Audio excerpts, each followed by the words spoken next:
Anopano siabo Ghana Shimama Mamuni na Chimama Kwaba. The Ahenkan 93.3 FM Sabrasun. And some of those some message nano pay. May the Baba Sumusano Panosia Akan Kasie 6Am. And some of them are de ba ebi and say. A idea opinion on a share at to Nyama the Mazumla cook as Siam Craba Tobacco. Had your Baba to judge as a Ghana for start the 77 previous as ye pranas ye Gujana. Yem for some news on Ria says as a correla. Ekuya pa sanso ana sa meken umachia wachimuda woma chikronfo bi akoto ahye taxi driver bi so emunsem ye de ba yaman bodi su ebutu bia no ma ye de munsem ni nada eba beso ne anopai sanso ana dwadefo bia won kram mpuni mantemu de ato yaman boni anim sesese nyoma bo koso dodo enu nti ama wom kodwa so wom ntumi mfa nyoma dodo na Emma metona woma airtons no wom dede na omoye metrabo sompo akobi manso awrawsem efi Liberia ene se Liberia for so for no hwe apomden sem so kane akra atonananom ewonse adumdimu nsem eba besum wei ene awfro bi ne maboaboa no ede ba besum sanopa no nsia Akan Kasie 6Am enyema ho ode enyemnimdie enyema ho ofe na mom eyenwumako bi adarma ena ebo asomasene ewosika famu sede da mekan me dia seda wampam aseda soku de de wakona to so babu no wosi odan dwum enya asante achema mentia dwum kodi dwa emma ODI electronics etrenti ye de ye nya cha so ada me say ye penyo papa yusu pa de ene ye nya kada ODI electronics home appliances papa de ene josum K Asenso Limited so pisu bi na ensimam di beyi ene Kasie edem live sanso ene live wo Facebook ni YouTube anu nti ubetumi ajoin ye na obehwe ani so ade ene ensam wo no papa pa me pa twa Kasie am di be mi din edikwaku anin kusi buadum radio station information centers we efa Kasie ne live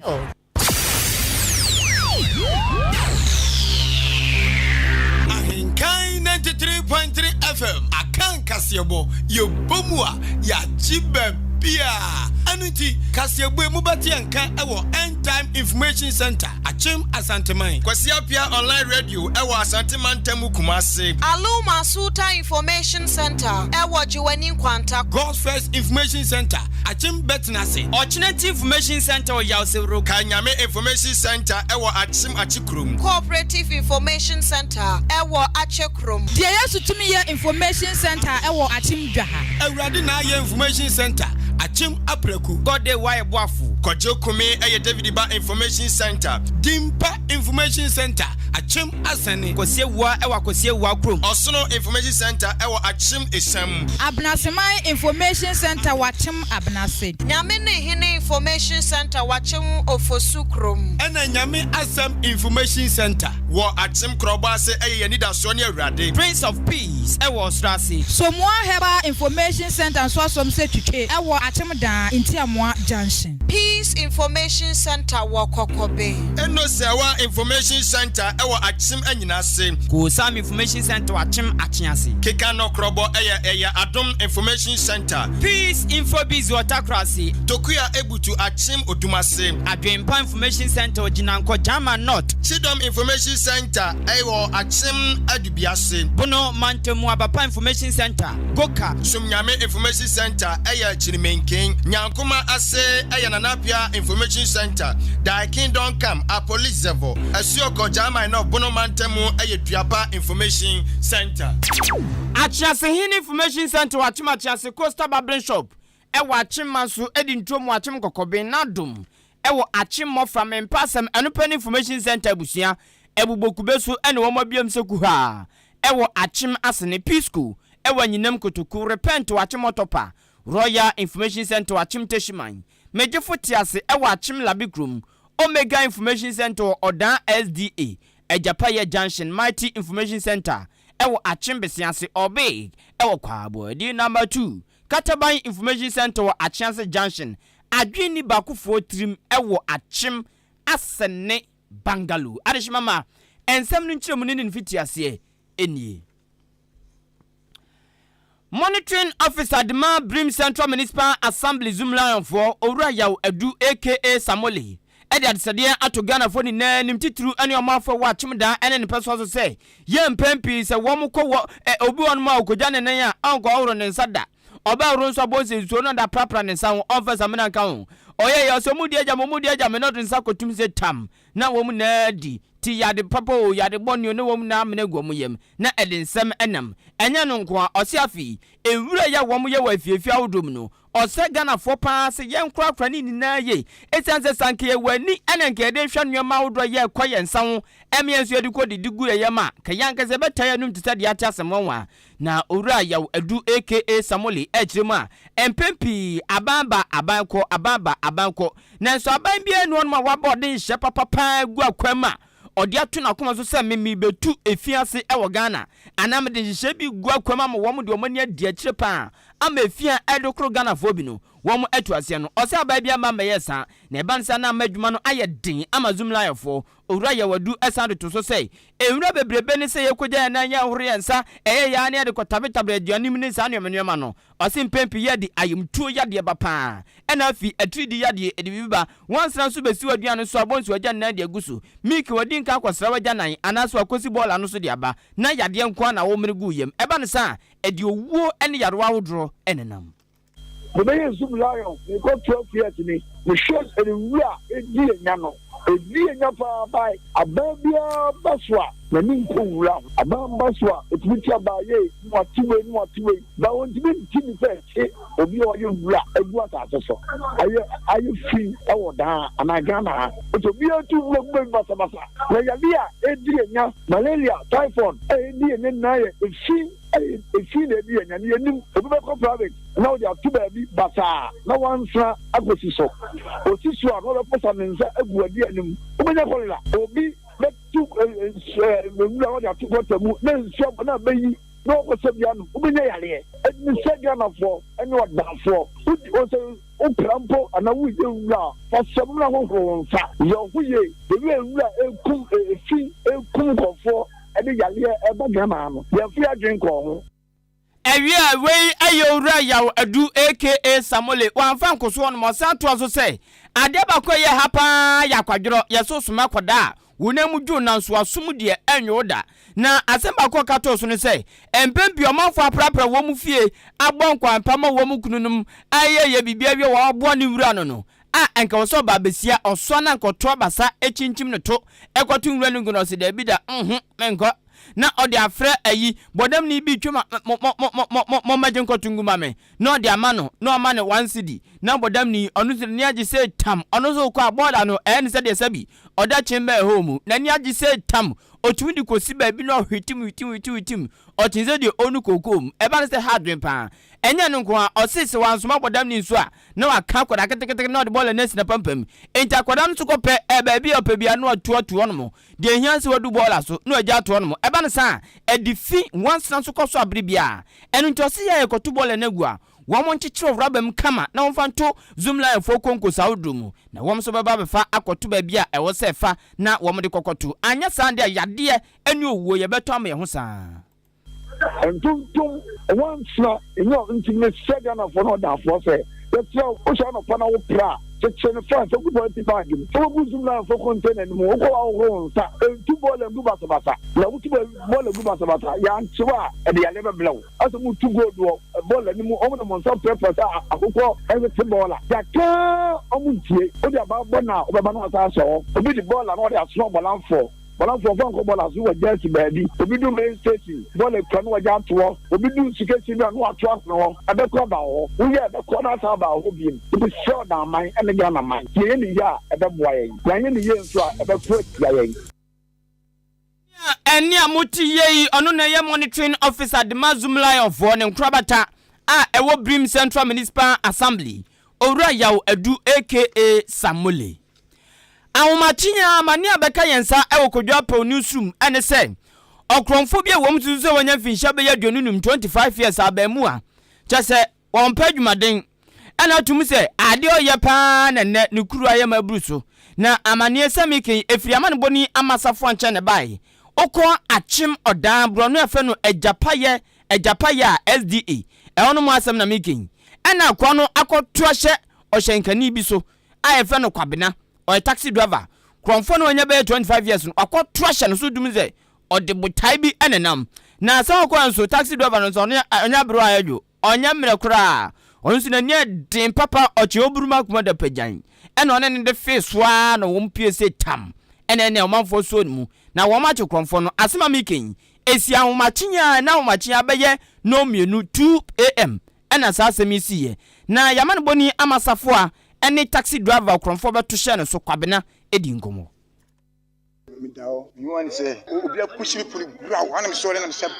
me pulling. You saw me no pushing. I never did me J. Punu program to run a pepe, and I'm sorry, and I'm in the general, and I touch them, my dodge, my bone, no, I told my bone, now I don't know about. To me, no, them was, and I will be my use okay. As I did, I may be pulling now about one thing, and you say, you can't want to be Venice power, and then the Indian to get in a video, no person any pabet in a year, and I did, a bobo, and every day in a shoe for. Obanka sanu oyade bi ofo ma da se me ka kini de aminti mi nkire because oyade na musman so na me yi no ko na musman etina mi se oye mu si wafa bi du ede o ofo mo enti ofa de no ofo mo na me pia bontin ene sa rat no awa bontin no Ahenkan FM ewie eni amuti ye eye taxi driver efe no kwabena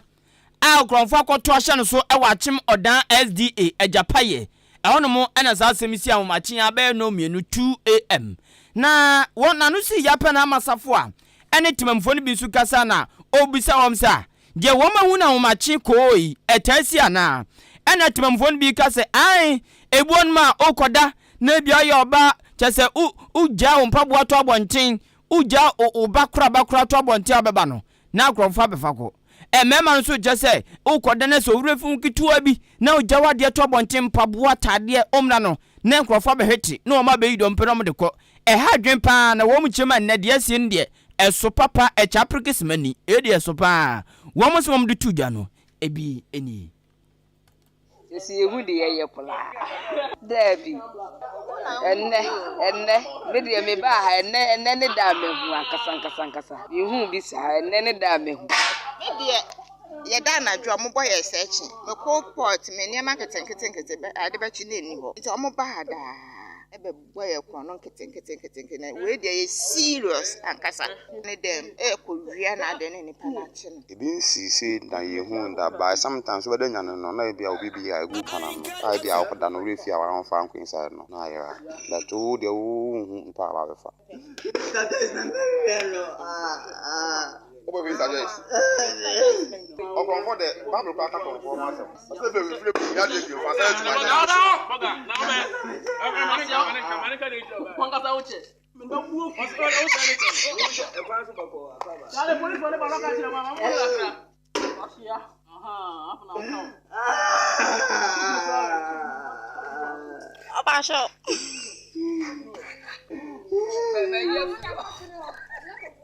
Aha, eno no hwe kromfo hosu aza akoda ne godo nufuo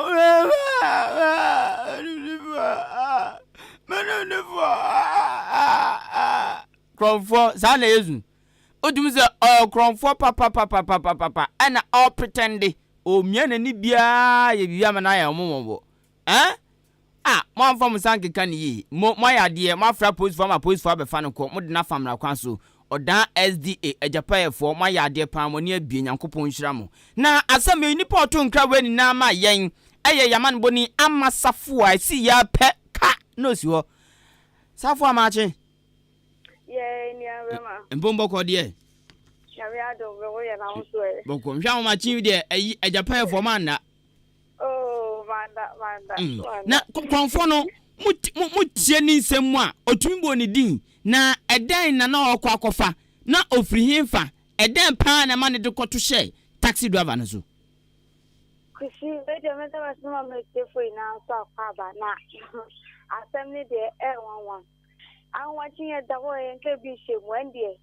de ni kiki vi conference ende asase wo so bi neba ena mi ante si o akonfa shende le baba ko so no opie then nti sana baba ko ye next to me brado ena okonfo no akoni de mo no o taxi driver e bra kwabra o taxi driver ni dem o so da wono hu se ne pono obi pia nti opia ye no ena no so pia back no so baby I am na ho odi nso nti onja no nta so ni we mu try wo yi we mu ano shake so to pɔ no so no so abema be yeden one no omo di sie ni omo no de ni pia bontene e ba bonten pete we pia de ha so pa so mo ba bontene di kiri na me na pie ye if you ha mama wa ha and the nyasem to no ndo mo ikra be no na ye chenu ni e bono na mani po ye so mbe na say that be I am here please for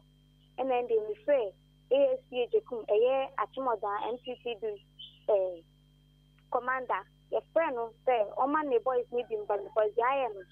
yanga ombeku boy na so ate na ndo mo man ne bae o ma boys 3 o mo de ka bae na mo bae ni e bisa nta advantage so tin be hwehwe me do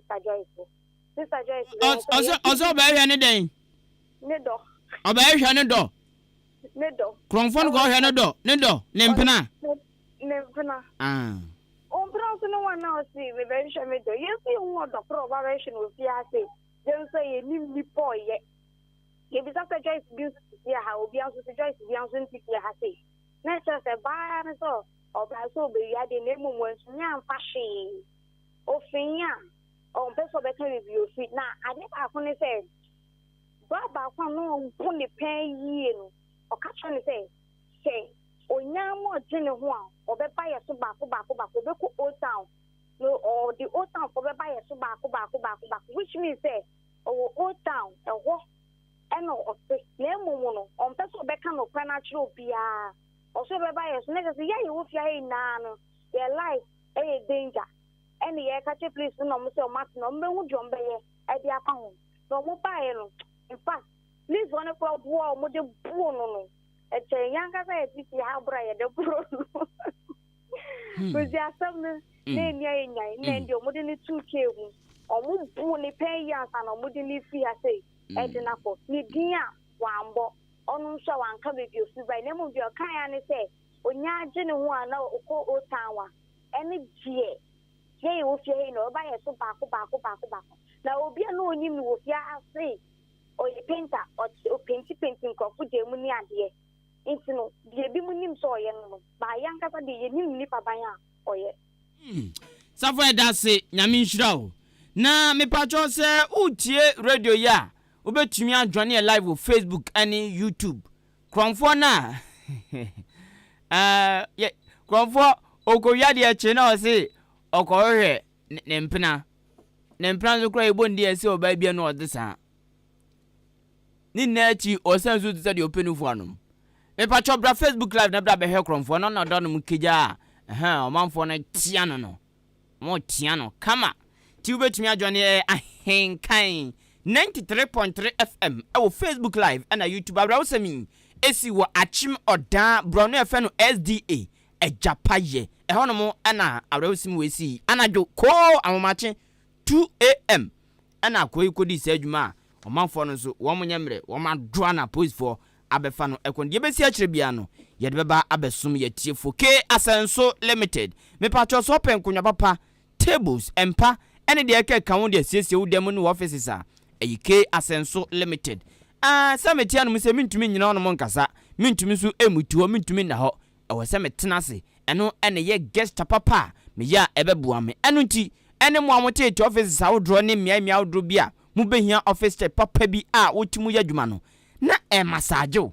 tia kunyan mu ya dwuma na sa massage o umpewe na apede he ne pacho oni kiasenso ndigwa na obeboa amanuoma papa obeto unu hu da de bia me kasa mo anka mo daily furniture no kamo ni kiasenso nya baako na anka mo ne ndigwa cause oni ni digwa obenya atofo obi obeto ade bia nso obedi hu adanse sansa ne nuoma no e attractive esidwomu ana esikwan a atwi nipa akono esanso ye papa ne buo so eda form kiasenso na mani frɛ keke eno ne hia 0244 568014 0244 568014 kwanenche wo cycle adabraka uko iranke ne kekwan so a anase kaneshi flamingo road obenke asenso ewo ho metwa mensam so ansana no ODI electronics upe TV upe fridge gas cooker blender kettle washing machine home theater mobile phone saa nneɛma wɔ nyinaa no ɛnyɛ kyerɛkyerɛ nkyɛn sɛ first kabo tembra bɛgye sɛ osika so a wotumi de bɛtoɔ na de bi kaka kakra wotwitwa no ketenketen ɛso pɛ ne de deɛ ɔpɛ ama wo ODI Electronics ɛno pɛ ɛne company Ghana fana bɛbia sɛ wopɛ home appliances a wonya frɛ yɛ yankasa yɛbɛtumi ade abrɛw sɛ nso wompɛ sɛ ɔbɛba no mu se ya ɛna woto yadeɛ nso ɛma ɔbere bebree mfomso ɔba ho a ne asesa no ade ama wo deɛ da kora nso ne sɛ yɛn yɛboɔ no ɛyɛ wholesale price ne boɔ ɛfo papa yɛfɛ no Accra price engrabo ɛno nti oni ODI Electronics endigya esan sɛ ne obia no no bɛtumi aka gyem sɛ home appliances ɛmma fie nyɛ de hwɛ utifie no home appliances papa ni fie a efie ɛnyɛ odeda na akɔhwɛ den TV ebimoni age obɔnwom na sɛ bibia ɛyɛ home appliances ɛno a na edidi dwuma ɛwɔ yɛfiefie ɛne yɛ offices ahodro mu ɛnamre mu ɛno nti brabɛgye odie yɛkyerɛ kwan ɛwɔ akyem aboabo Ahenkan FM dan mu ɛna wobɛhu ODI Electronics brabɛbu oni akɔma na bɛtɔ deɛ na fakɔ me patro frɛ yɛn 0550 900 600 0550 900 600 anase 0546 557 175 adwadifo a wɔn tonton baayire moko entos jene ene de keka ho wɔn de ato yama ne boni efe no kofi yesu a no ene si anamu ɛwɔ nkramompuni mantemu anim sɛ enwuma boa ɛden dodo na ade yɛ wɔn yakora ne sɛ wɔn ti sika boten kɔ adwa so ana obi ma so sɛ wɔn kɔfa nneɛma wɔn kɔ no na nneɛma nso boɔ no ɛmo vanfiri no mama medu Ghana no na ɛtawe enti wɔn bɛdwa so na wɔn ton a obi onu no fi ne fie a yasoma so medi dwan kɔpopon kwan live soup na onto ofuya na sɛ bia tiko na vanto so monkwan no obani aka kyese ntos bo se na tie bon se afrase na obomena aso bia wadidi na nso no na obomena saa ena monema boden ena isia na matum ena mekoba matum saa ena dwadifo se eba ne sɛ yɛ ɛha wo mo papa na nso nneema no wo mo nkɔfa no na yatum enu ntumi mete so ma wo ba beto kɔfili no ontumi nte so ma ho eni tene ne oni option bia nti saa na obeto no ena akoye kasakasa saa nti wom so mo srada ban nye ho bibi na ade ba konso se wom se nneoma bɔkɔ a ɛkɔsoro ma wom a ɛton so ya wom kasakasa no ama wom dwadie akofom enso wom de to yama ne boni kofi Yesu anim eni first man said last year by a nebu ya no container we me turn 15. Esa said this year nebu na ye din into me turn 36. So I didn't ebu think I was ebu but a muye. Son and yamo boy did to me. Say baby a fantasy. Ya kofan French me the sefa and a cotton. Sefa na so costo. Intia the so funny the cotton the baby bedru Ghana. Ya near man a pay a board ye bedru Indian to papa my. They say me no man okosha abad down because sika mitimi dey fat 20 bags no say in a top 10 bags and now 12 bags until first the meta dey bag 20 nka tie 20 and I be a meta e be 12 bags na wo sha me come anim na me come echi almost so mo ton so mo complain wahu until ade no ade 500 Ghana now we start kotobio na 650 Ghana o say na we abeton no until ni o ton no so mi so ameton ma no so mi so until ye ni option bia wei aye adwadifobia wan kram mpuni mantem wo nsem wo visa gu yamane boni aye fe no kofi Yesu anim na wotwe mu enno eha ena me yedi kase na sinansa no me ko Liberia mamu Liberia fo kane so afo na ohwe apomdin sem so doctor water gbenigbale akwato nananom ewonsedo na yesi na wura wusemi esi wo John F Kennedy Medical Center nanu fiada nyumde ya ana sawre wusem no esiye na opanyinu yesu hwe na bakosem ne nneema wodro beye ya obeye osoafo no hwe apomdinsem so fiti afimpinu ni insia dibesi afimpinu ni dunum na se obeye adwuma pa bebu adwuma papa ena odekọ na ho megimu wa ye adwuma de asom Liberia man papa ene se ne akora ato nananom ewonsedu enu ntikakra ekoso ewobi manso eno no kane osoafo no hwe apomdinsem so former health minister ewo Liberia Dr. Water Benegele wato nananom ewonsedo eha enam de anopa no nsia kwasiada de ni nara AC na happy birthday enkoma ye frau happy birthday enkoma ni diama okay majwa ye from majwa ne unya 5 years ene unya 5 years happy birthday confirm out. Oh, Achem Abuabo ena wo eji ena semere show ne landlord banono. Ni fiura banono. Nti madwa happy birthday. Ena one me news editor. Ahenkan FM news editor. Efia ampofwa ena edi mu birthday nti na se wo ye great. Na se madwa wo ye legend. Ti Nyankopon enhira mu nti efia ampofwa ba bia obia. Nyankopon enhira papa birthday ni die ye bedi. Yaba no na yaba. Evans say good morning Ahenkan FM. God bless you. Give us good news. I mean sure so am news papa. Or say mu damufu amu nisesu. Ewo poyemantum Evans ye das Nyankopon enhira pa ejabo ewa sante achema mentiama ntukwa. Otie kazie gidigidi Nyankopon enhira papa. Me producer ene anopa yi eye Oheneba Michael Kwame Asante aka Sir Charles. Odemiko Facebook live ni YouTube Billy ene ye technician on duty. Me din de kwaku anin kusi buadum Kasie bonasi misi achia opi me mawumo ni tie amafo mi chiechia na mi busa